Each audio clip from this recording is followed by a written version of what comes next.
తెలంగాణలో గవర్నర్ కోట ఎమ్మెల్సీలుగా మంత్రి అజారుద్దీన్, ప్రొఫెసర్ కోదండరాం ప్రమాణ స్వీకారం చేశారు. మండల చైర్మన్ గుత్తా సుఖేందర్ రెడ్డి వీరితో ప్రమాణం చేయించారు. ఈ ప్రమాణ స్వీకారానికి ముఖ్యమంత్రి రేవంత్ రెడ్డి, పలువురు మంత్రులు హాజరయ్యారు. కొంతకాలంగా తెలంగాణ గవర్నర్ కోట ఎమ్మెల్సీల భర్తీ తీవ్ర ఉత్కంఠ రేపిన సంగతి తెలిసిందే. ఈ కోటాలో రాష్ట్ర మంత్రి మహమ్మద్ అజారుద్దీన్, ప్రొఫెసర్ కోదండరాంల నియామకానికి రాష్ట్ర కేబినెట్ ఆమోదించిన ఈ ఫైల్ గవర్నర్ వద్ద ఇన్నాళ్లు పెండింగ్ లో ఉంది. దీంతో అసెంబ్లీలో ప్రాతినిధ్యం లేకుండానే మంత్రివర్గంలో చోటు దక్కించుకున్న అజారుద్దీన్ మంత్రి పదవిపై నీలినీడలు కమ్ముకున్నాయి. ఈ నెలాఖరుతో ఆయన అసెంబ్లీకి ప్రాతినిధ్యం వహించకపోతే తన మంత్రి పదవికి రాజీనామా చేయాల్సిన పరిస్థితి ఏర్పడింది.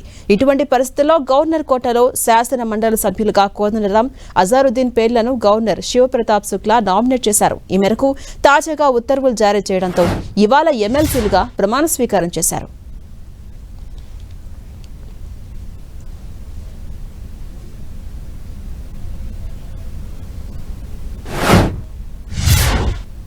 गवर्नर कोटा में एमएलसी बना में आज ओथ लिया और मैं यहाँ पे पहले तो हमारे बहुत चहीते सीएम रेवंत रेड्डी साहब का मैं बहुत बहुत शुक्रिया अदा करता हूँ।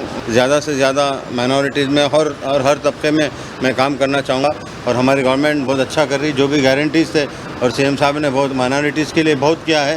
మా సీఎం ఏం చెప్తే నేను అది చేస్తాం. ఆయన కెప్టెన్, ఇప్పుడు నేను కెప్టెన్ కాదు.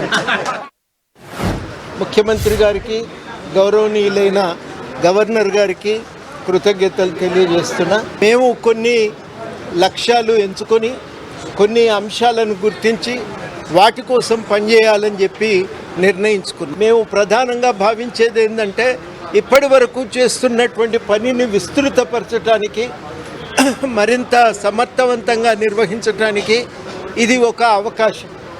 ఈ అవకాశాన్ని తప్పకుండా సద్వినియోగం చేసుకుంటామని ప్రజలకు హామీ ఇస్తున్నాం.